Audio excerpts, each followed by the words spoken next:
Hello, welcome everyone. This is Amy, Mystic Rose Tarot.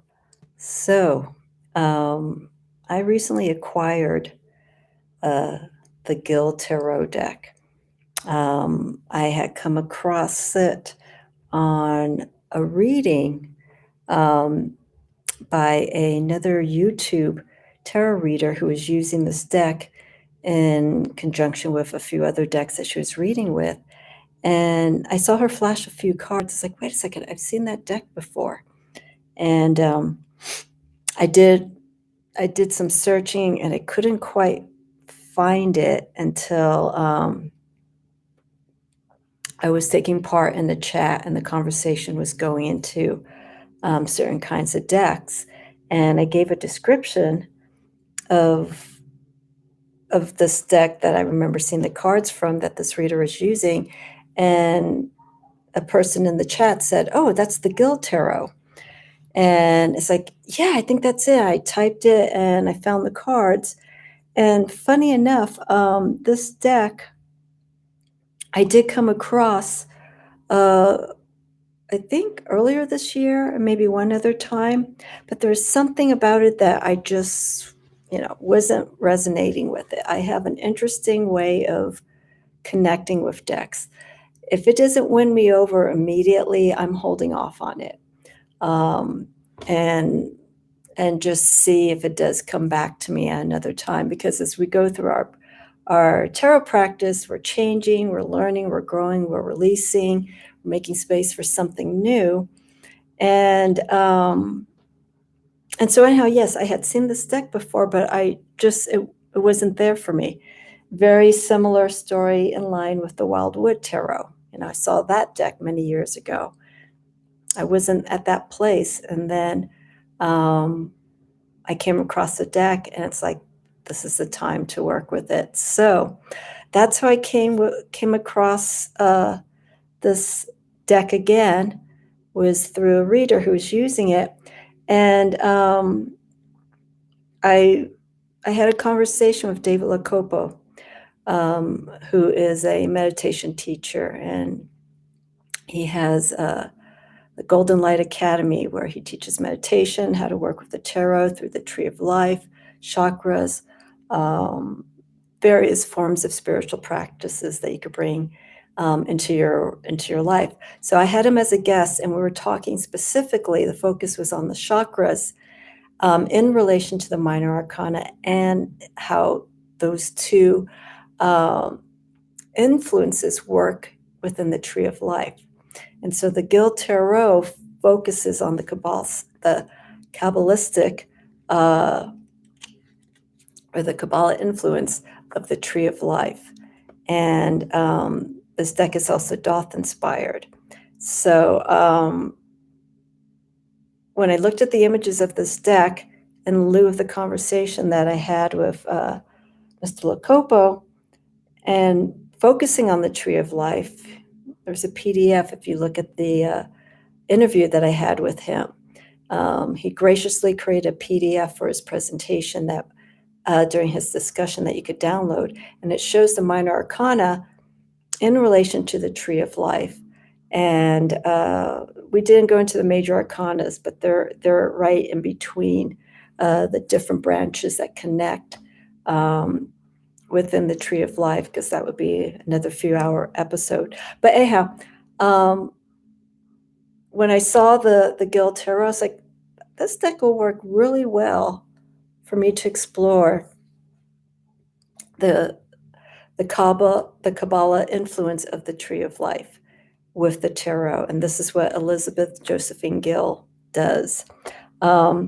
Just a quick side note, I did have the Doth Tarot for quite some time, actually, and I started to explore it, and I have Lon Duquette's book, which I love. There's so many books out there about the Doth Tarot, but this is Aleister Crowley's Doth Tarot by Lon Milo Duquette, and this is a signed version that I have, because I did have the pleasure of meeting him at a private event that he had, I don't know, like 10, 15 years ago, that I was invited to. And he's funny. his humor that you meet in person is pretty much in line with what is the style that's written in this book. So anyhow, it was at that time that I was exploring the Doth. I got this book, met Duquette, and I started going through it. But I started to realize it's complex. There's a lot to look into this. And I started going through the major arcana and then work, my side career started calling and taking priority. And so I stopped with the practice and study of the Doth Tarot, and I never went back to it. And when I moved finally to my home here, and I came to the decks that I had once I was unpacking, I had set my tarot decks aside, and then like a year or two later, I came back to it, opened the Doth Tarot, and it didn't ring with me. There was something not working with me for that deck. So the images are beautiful. It has nothing to do with the images. For me, it's energy, how I feel with it. And so to fast forward, when I saw the Gill Tarot, I thought, wait a second. This is not a Doth deck, but it is inspired through the imagery. The styling is not exactly like the Doth, but there is something very interesting, the order of the pips, the coloring, that when you think about this, it has, you can see that Doth influence. The keywords are different. Some of the words that are used in the Doth Tarot are used in this deck, but they're placed in different suits and different numbers. So when I looked at the images, it's like, you know what?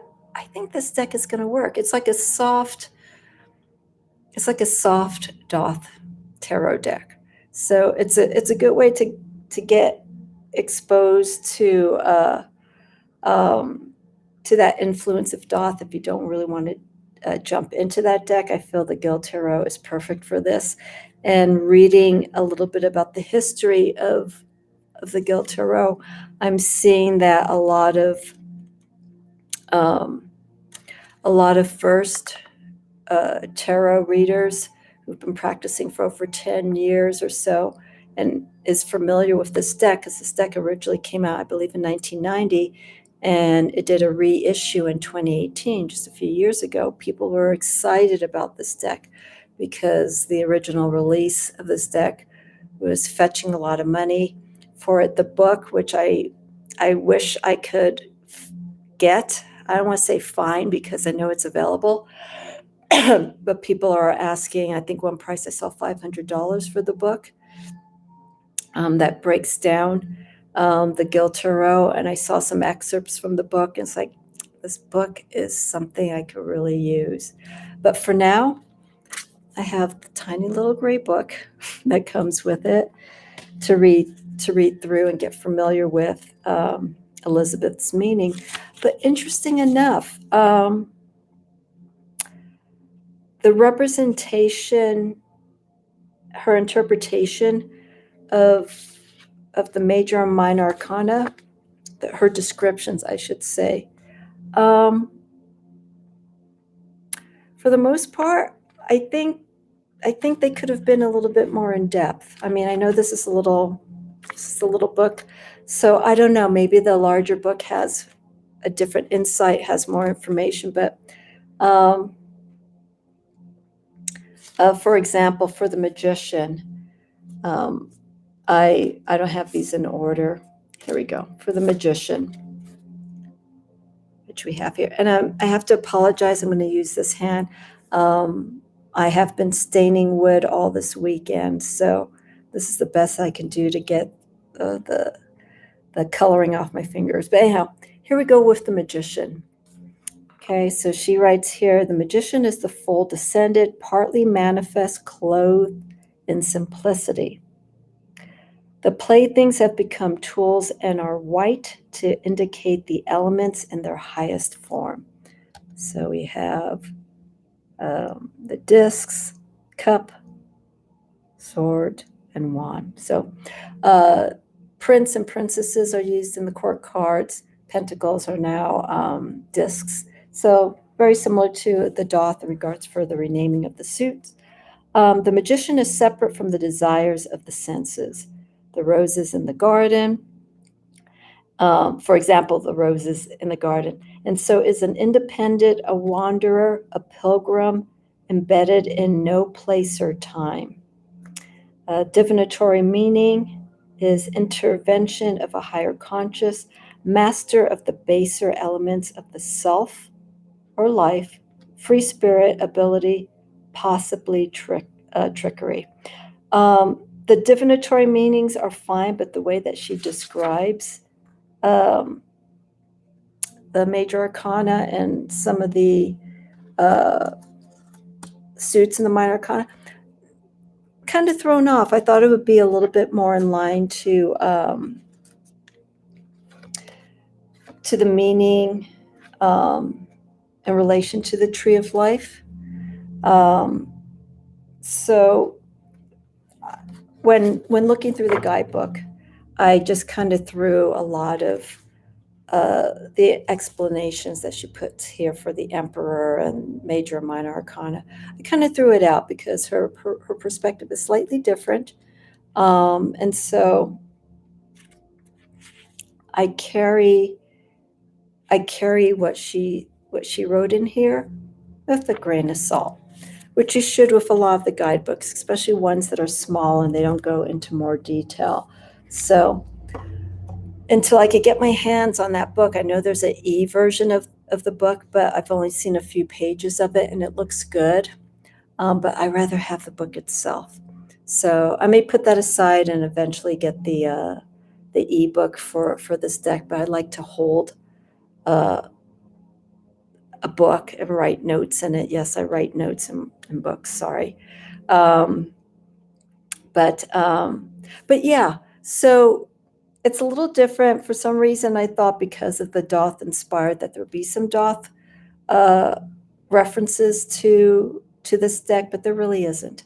So when I passed down my Doth Tarot, I still kept the book because this book is really invaluable. The way that they break down each of the cards and the information that Landuquette does, I could still apply that information into this deck or any of the other tarot decks.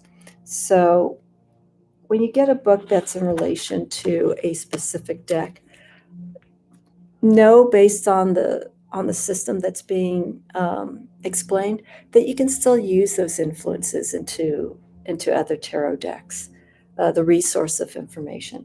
So with that being said, there are already quite a few videos about the Gill Tarot. So I'm not going to do a walkthrough because, like I said, this deck came out about 3 years ago, the re-release. So there's already versions of it. But for those who watch my channel, I just want to show you quickly and point out a few cards that stuck out to me. This is our title card. Let me move my stained finger to this one, which is nice. We actually see influence to the chakras here. And I believe this is the Wheel of Fortune, which I believe is titled, nope, it's not the Wheel of Fortune. Cannot find the card here. Okay, I cannot find the card that this is making reference to here. Anyhow.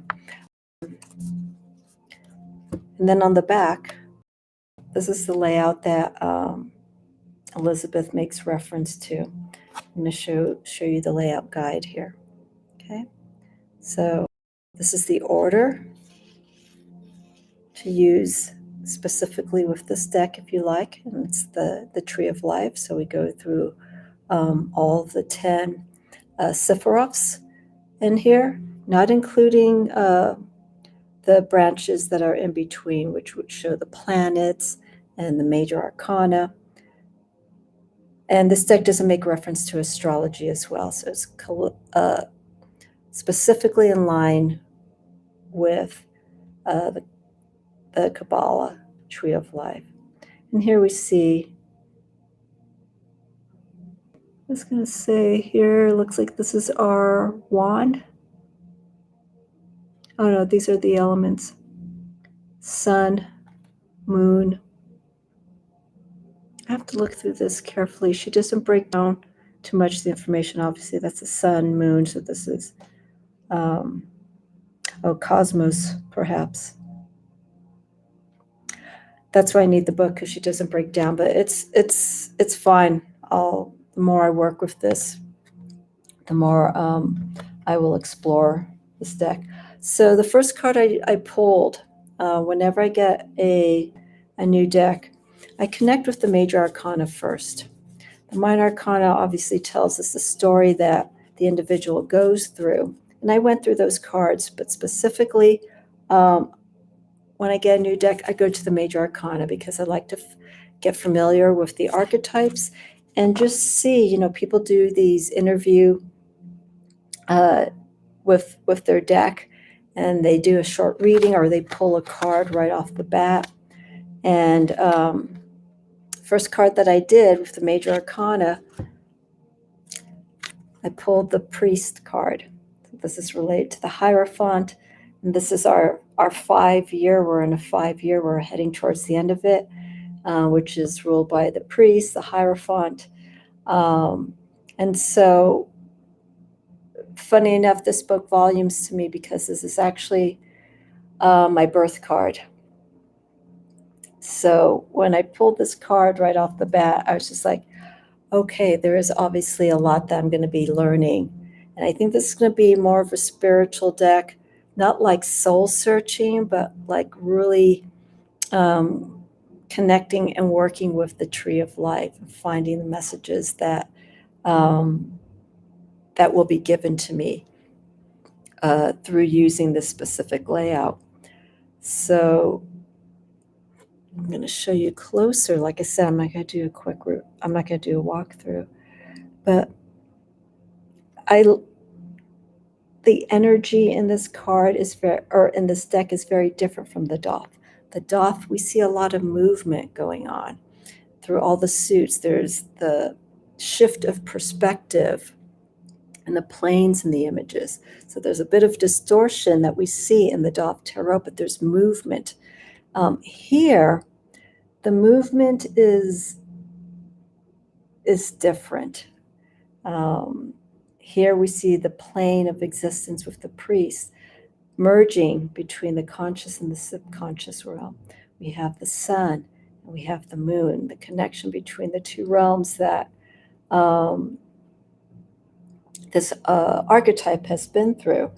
And I just found the relationship here to here, the priest, the staff that is shown here in the Tree of Life. So we have this relationship, and this was a wonderful card to pull. Just a moment ago, while I was getting ready to pull this card out, this card slipped out of my hand, and it's a star card. And I have a personal connection to this card because this is my birth card for this year. And the star is ruled by Aquarius, but what's important to know, this is just a beautiful card, is the star is, I like to call the star a spiritual visionary. Okay, we can have visionaries, and again, this is in line with Aquarius. We can have that visionary way of thinking for doing things and standing up for the betterment of humanity. What can we do to make those changes with technology? That's one thing that's associated with Aquarius. But here with this card, like I said, this deck doesn't focus on astrology. What we have here, though, is that spiritual way of seeing things, making changes revolutionary-wise from within. And we also see, very similar to Temperance, we see the foot stepping into the realm of the subconscious, the intuitive side, but also remaining grounded. The individual's kneeling here in the conscious realm and merging these two forces, drawing it upward to the cosmos. The star card is all about cosmic forces and universal energy and how to reach beyond the realms of what we're normally attuned to. And then, of course, we have the spirit of the eagle sending that energy upward. So just having that card slip from my fingers is a way that this deck is already starting to talk to me. The artwork, I actually, some people don't like the boldness of the keywords and the numbers. Like here, this is all assigned to swords, and each of the cards on the back have the tree of life layout. But I actually like the keywords.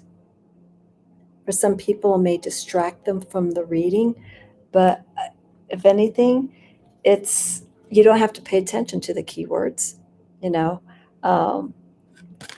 Eight of Swords is showing conflict, so the meaning of these cards fall a little bit away from the RWS meaning. I don't know, I just like it. I mean, initially when I first saw this deck, like I mentioned, I saw it and I didn't connect with it. It looked like flashcards to me because of the obvious nature of the cards. You know, we got 6 swords. We have the keyword there for change, but the beauty that I like with this deck is that the numbers and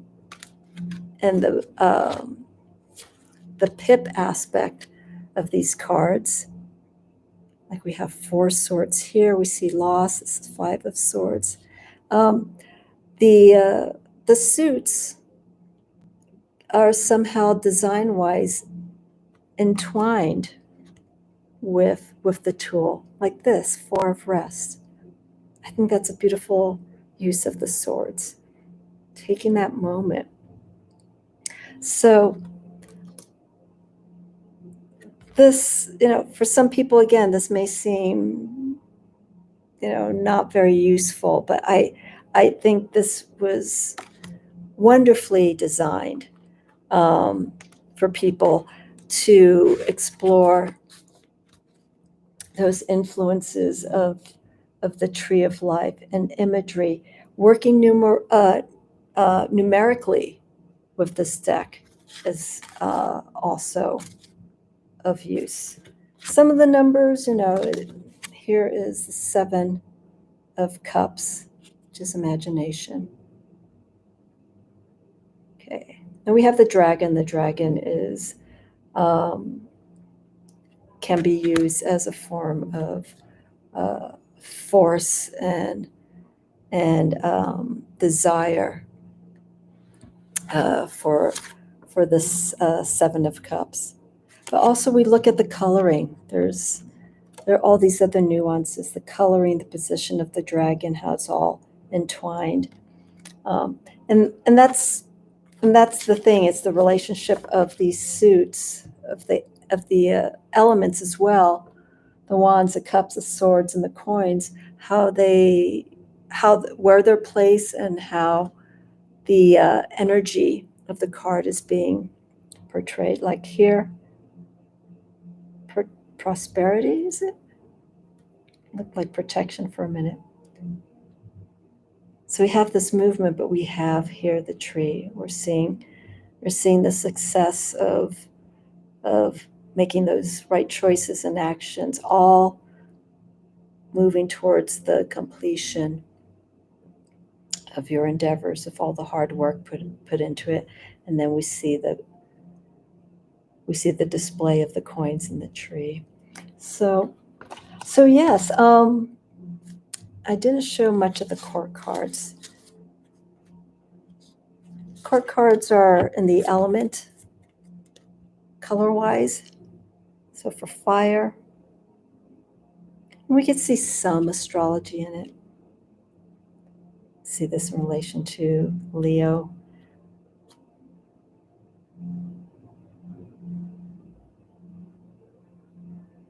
The Queen of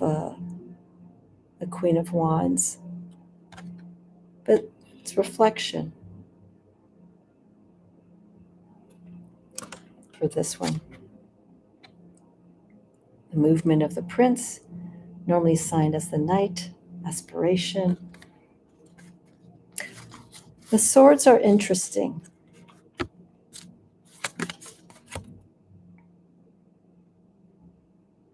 I wouldn't think the King of Swords for intuition. This is associated with Libra. Here it's reason, which I guess makes sense. So it's just a matter of me switching my thinking around a little bit, because I always like to associate other aspects of my practice into the tarot decks, but seeing that this again is its own system. As some of you know, I prefer decks that have its own system. It allows me to learn. It allows me to see a different perspective of the deck and its interpretation of the elements. In this case, we have the key words. Here's one that I just pulled. This is the Eight of Wands now. These are the wands here, if you're wondering where the wands. 2, 3, 4, 5, 6, 7, 8. But because of the movement, it's kind of hard to see 8. But we still have that influence of movement, sudden things occurring very last minute. Valor, which is also in the Doth Tarot, but it's placed in a different suit. I think this is a wonderful depiction of valor for the Seven of Wands. So there's more in this deck, but looking at it and just going through some of the cards.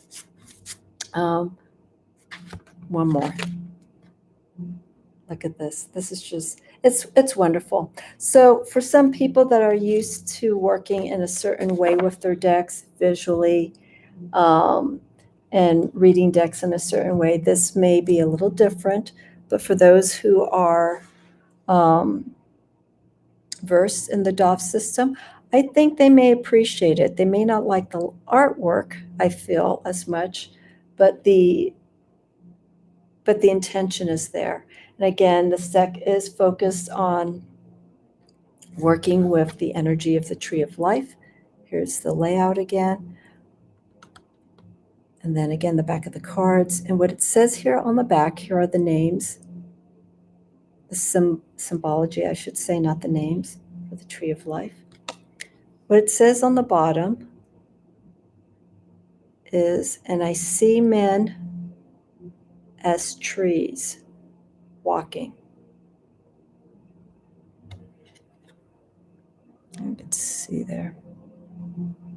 And I see men as trees walking. I have to think about that one. I've seen I'm already aware of the statement, but I have to process it a little more when it comes to this deck.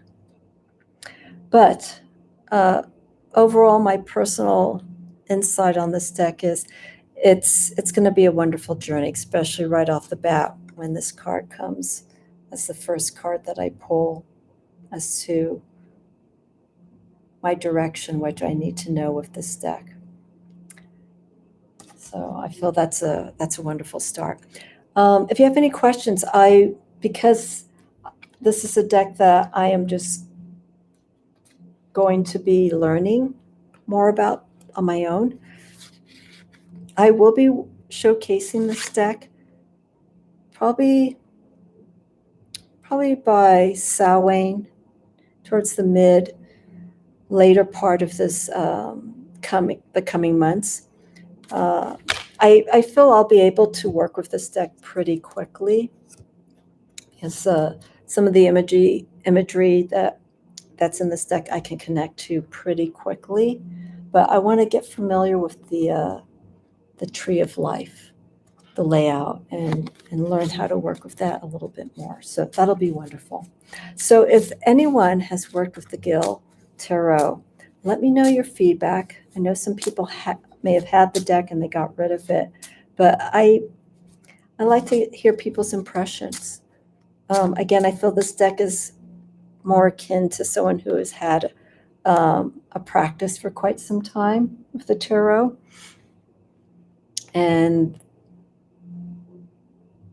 they can probably read into this deck in a way that maybe someone who's new to the tarot will probably have a little bit of a hard time understanding.